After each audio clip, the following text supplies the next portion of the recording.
ভাই আসসালামু আলাইকুম। ওয়ালাইকুম আসসালাম। ভাই কি করতেছেন ভাই? ভাই সূর্যমুখী ফুল লাগাইলাম, হ্যাঁ, তাই দেখছিলাম ভাই কি অবস্থা, ফুলের অবস্থা বীজ পাকিস কিনা।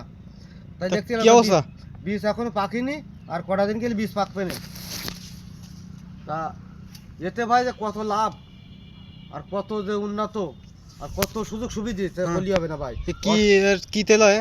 এতে যাই কিনা এইসব সবিন তেল হয়, হ্যাঁ, তারপরে যাই কিনা এর এলো বিভিন্ন কাজে লাগে ভাই। কেজি কেজি কত করে বিক্রি করে? তোমার এলো যাই কিনা 3500 3000 এরম কেজি হ্যাঁ, দাম, বিশাল তা দাম ভাই। কত মনে আশা করতেছেন?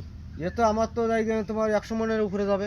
হ্যাঁ, এই 1 বিঘে বই রাখাইছি 3 থেকে 3.5 লাখ টাকা। কি বাড়ি খাবেন তেল নাকি আসছে না, বিক্রি করবেন? বেচা কেনা করো, সব কি খাই পারা যায়। বাড়ি কিছু রাখ পানে, কিছু বেচা কেনা করবেন, কিছু বীজ বেচ পানে, হ্যাঁ, বুঝলেন। হ্যাঁ, এই একটা ফুল আমার কয়টা দিচ্ছে জানেন? কত? 150 থেকে 200 টাকা করে আমার ফুল দিচ্ছে একটা ফুল। কিন্তু আমার চকি দিতে হয় ভাই, এই ফুল তুলি নিয়ে চলে যায়, ছেলে গেলি আমার চকি দিতে হয় ফুল। হ্যাঁ, আচ্ছা ভাই।